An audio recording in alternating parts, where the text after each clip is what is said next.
हा भारतातील सर्वात मोठ्या वटवृक्षांपैकी एक मानला जातो. मी या माझ्या लाईफमध्ये पहिल्यांदा इतका मोठा वटवृक्ष बघितलेला आहे. एक वेळा तरी बघण्यासारखा आहे. आपल्या महाराष्ट्रातून मानायचं नाही तर अख्ख्या आशिया खंडामधील सर्वात मोठा 3 एकरमध्ये पसरलेला हा वटवृक्ष पाहून 3 ते 3.5 एकर परिसरामध्ये पसरलेला एक वटवृक्ष. जसा घरातून आला तशी वाघाच्या डोक्यात पुरा टाकली, लढत लढत इथपर्यंत आली.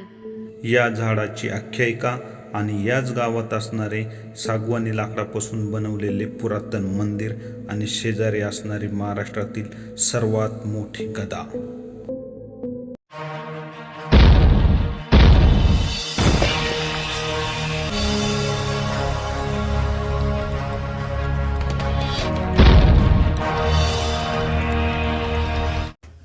जय शिवराय मंडळींनो, तर स्वागत आहे तुमचं एक नवीन व्हिडिओमध्ये. तर आज आपण आलेलो आहोत आशिया खंडातील सर्वात मोठा असणारा वटवृक्ष पाहण्यासाठी. तर हे ठिकाण पेमगिरी गाव म्हणजे संगमनेर तालुका जिल्हा अहिल्यानगर या ठिकाणी असून हा जो वटवृक्ष आहे हा किमान 500 वर्ष जुना असून हा साधारणपणे 3 ते 3.5 एकर परिसरामध्ये हा विस्तरलेला आहे.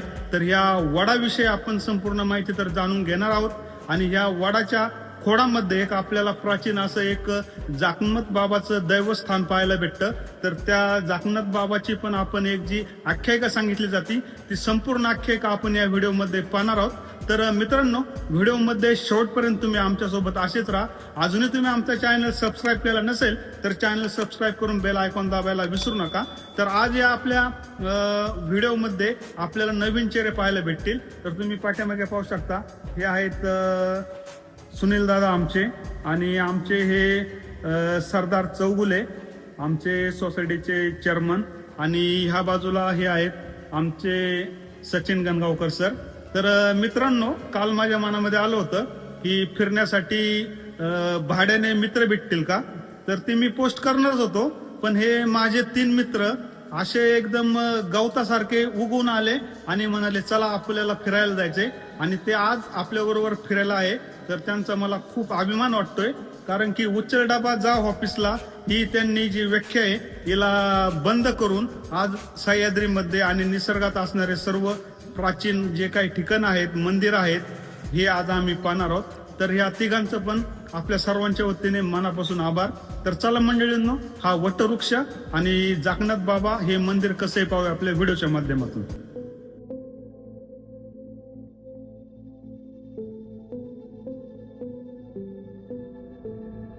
मुख्य खोडाभोवती हजारो पारंब्या जमिनीत रुजून अनेक नवीन खोडे तयार झालेले हे झाड. या वृक्षाची सावली मोठ्या परिसरात पसरलेली असून एकाच वेळी हजारो लोक या झाडाखाली बसू शकतात. या झाडाचे अंदाजे वय 400 ते 500 वर्षे असल्याचे मानले जाते, परंतु याबाबत निश्चित शासकीय नोंद उपलब्ध नाही. याच गावात असणारा पेमगिरी किल्ला आणि हा वटवृक्ष यांचा इतिहास परस्परांशी जोडलेला आहे. हा परिसर निजामशाहीच्या इतिहासाशी संबंधित आहे आणि पर्यटक किल्ला पाहताना या वटवृक्षालाही आवर्जून भेट देत असतात. या वटवृक्षाला भेट देण्यासाठी पावसाळा आणि हिवाळा हा उत्तम काळ आहे, पण तुम्ही 12ही महिने या ठिकाणी भेटीसाठी आलात तरी चालू शकते. तर मंडळींनो, आता आपण जाकनाथ बाबा या ठिकाणी आलेलो आहोत. या ठिकाणी आपण दर्शन घेतलेलं आहे. तर समोर आपल्याला ह्या लक्ष्मी मावशी दिसत आहेत. हे जाकनाथ बाबाची मनोभावी सेवा करीत असतात. तर यांच्याकडून या जाकनाथ बाबाविषयी आपण माहिती जाणून घेऊया.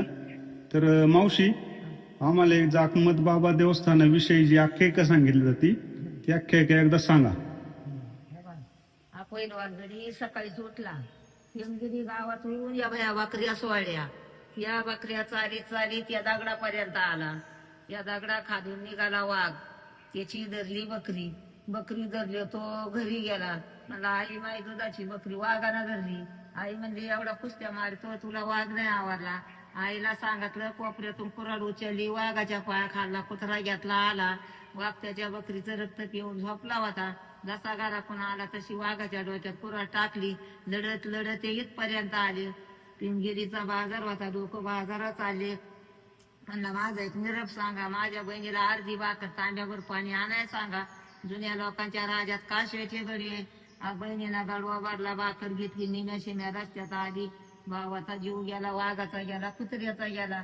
आली बहीण खाली, गाडवा टेकावला, भावाच्या तोंडात पाणी घातलं, पाणी खाली पडलं. बहिणीनं दारला गाडवा तसा तिच्या मस्तकात घालून घेतला. हिरामुशी लोकांनी 5 जीवाची संबंधी इथं दिली. कोकणात गेले, एवढी एवढी वडाची फांदी आणली, वड लावला, उन्हाळ्याचा पाणी घालून जगावला, त्यांना सावली केली. त्या बाईची कळशी, त्या भाऊची कुऱ्हाड या वडाच्या खोडात. एका वडाचा विस्तार झाला 3 एकर. ही जागा मराठी समाजाची, ती जागा ठाकर समाजाची. हा देव रामोशी समाजाचा आहे. आमचा देव आहे, आमच्या देवाची इड सेवा मी करते, देवाबती जाडजूड मी करते. असे लोक याच्या देवाला दान करते, मी त्याला पाणी आणते, देवाला येते, त्याची जाडजूड करते. मग एका वडाचा विस्तार झाला 3 एकर. हा वटवृक्ष म्हणजे निसर्गाचा एक अनमोल ठेवा आहे. कारण वटवृक्ष भारतीय संस्कृतीत दीर्घायुष्य, स्थैर्य आणि संरक्षणाचे प्रतीक मानला जातो. आज पर्यावरणाचा समतोल राखण्यासाठी अशा वृक्षांचे जतन करणे अत्यंत आवश्यक आहे. हा वृक्ष आपल्याला निसर्गाचे महत्त्व आणि वृक्ष संवर्धनाचा संदेश देतो.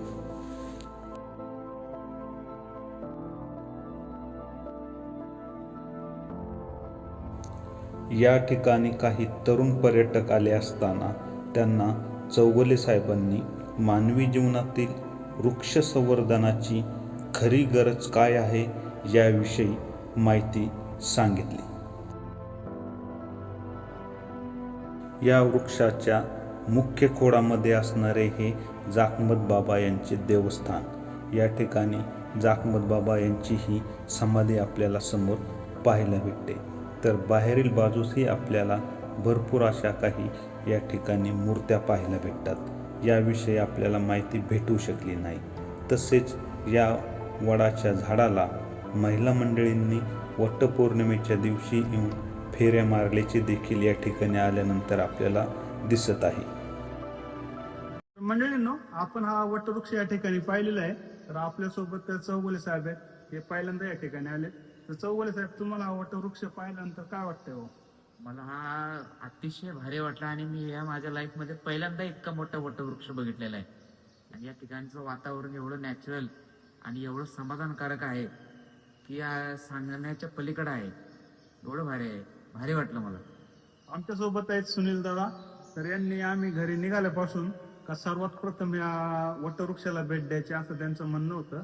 आणि आम्ही त्यांच्या विनंतीला मान देऊन आम्ही सर्वात प्रथम या ठिकाणी आलो. सुनील दादा, काय सांगाल हा वटवृक्ष पाहिल्यानंतर? वटवृक्ष चांगला आहे, मोठा आहे आणि एक वेळा तरी बघण्यासारखा आहे. तर नंतर परत तुम्ही पण या. आता कॅमेरामन सचिन सर सांगतील त्यांना कसं वाटलंय. आता तुम्ही स्वतःकडे घ्या कॅमेरा आणि सांगा तुम्ही. प्रथमतः आपण वटवृक्ष पाहण्याची उत्सुकता आपल्याला बरोच घरी निघल्यापासून चालूच होती. त्यामुळे वटवृक्ष पाहिल्यावर असं वाटलं की याला खरंच वटवृक्ष हा बरा मोठा आहे आणि आपल्या महाराष्ट्रात मानायचं नाही तर अख्ख्या आशिया खंडामधील सर्वात मोठा 3 एकरमध्ये पसरलेला हा वटवृक्ष पाहून अत्यंत आनंदी आणि उत्स्फूर्तता झालेली आहे. आणि हा वटवृक्ष दाखवल्यामुळे आपल्या तांबोळे साहेब यांचं आम्ही मनापासून धन्यवाद करतो. त्यांचे आभार आणि मानतो त्यांचे आणि आभार मानतो की त्यांनी आम्हाला इथपर्यंत आणून हा मी वटवृक्ष. काल एक शब्द टाकला ट्रिपला कुठेतरी जायचं आणि माझ्या एकाच शब्दाला मान देऊन लगेच नियोजन घातलं आणि तुम्ही चौघही आला त्याबद्दल तुमच्या तिघांचे सुद्धा मनापासून आभार, धन्यवाद. तर मंडळींनो, हा वटवृक्ष पाहिल्यानंतर पेमगिरी गावामध्येच आपल्याला एक हनुमान मंदिर पाहायला भेटतं. अतिशय पुरातन असं लाकडी बांधकामामध्ये, नक्षीकामामध्ये केलेलं हनुमान मंदिर आणि बाजूलाच असणारी आशिया खंडातील सर्वात मोठी हनुमानाची गदा आपल्याला त्या ठिकाणी पाहायला भेटणार आहे. तर त्या ठिकाणी आता आपण जाणार आहे. तर व्हिडिओमध्ये कंटिन्यू तुम्ही आमच्यासोबत असेच राहा. वटवृक्षापासून 2 ते 3 किलोमीटर अंतरावर असणारे हे मारुती मंदिर. तर मित्रांनो, आता आपण महाकाय वटवृक्ष पाहून झाल्यानंतर पेमगिरी गावात असणारं हनुमान मंदिर पाहण्यासाठी आलोय. या पाठीमागे एक आपल्याला गादा पण पाहायला भेटते. याविषयी पण आता आपण थोडी माहिती आतमध्ये मंदिरात जाऊन घेऊया. तर चला जाऊया मंदिरामध्ये दर्शन घेण्यासाठी. गावामध्ये उभे असलेले हे मारुती मंदिर अनेक वर्षापासून गावकऱ्यांच्या श्रद्धेचे केंद्र आहे. मंदिराचे सर्वात मोठे वैशिष्ट्य म्हणजे त्याची संपूर्ण लाकडी रचना. सागवानी लाकडापासून तयार केलेली मजबूत खांब, तुळया आणि सुंदर कोरीवकाम पाहताच त्या काळातील कारागिरांचे कौशल्य लक्षात येते.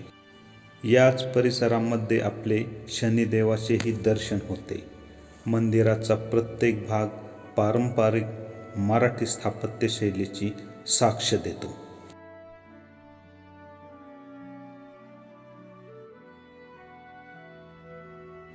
मंदिरात प्रवेश करतानाच सर्वात प्रथम आपले लक्ष वेधून घेते ती मारुतीराया यांची मूर्ती. तसेच या ठिकाणी आपल्याला भव्य लाकडी खांब पाहायला भेटतात. प्रत्येक खांबावर केलेले नक्षीकाम हे वेगळे आहे. मंदिरात मारुतीरायांचे दर्शन झाल्यानंतर बाजूलाच आपल्याला श्री दत्तगुरूंचेही दर्शन या ठिकाणी घेता येते. दत्तगुरूंचे दर्शन झाल्यानंतर विठ्ठल रुक्मिणी यांचे देखील दर्शन आपल्याला याच मंदिरामध्ये घेता येते.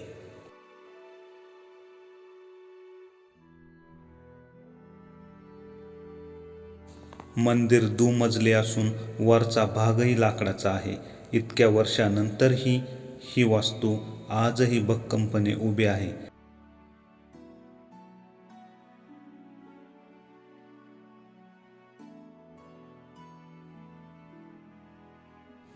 बाहेर असणारी ही भव्य दिव्य गदा, अशी गदा जर आपण कुठे पाहिली असेल तर आम्हाला कमेंट करून त्या ठिकाणाचे नाव नक्की सांगा.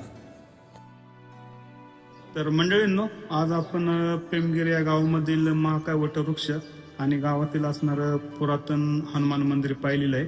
आणि हनुमान मंदिर शेजारी असणारी ही गदा पण भव्य अशी आहे, हे पण आपल्या व्हिडिओच्या माध्यमातून पाहिलेली आहे. तर तुम्हाला हा व्हिडिओ कसा वाटलाय कमेंट बॉक्समध्ये आम्हाला नक्कीच लिहा. तर लवकरच भेटू आपण अशाच एका नवीन ठिकाणी. तोपर्यंत आपल्या सर्वांना जय हिंद, जय शिवराय.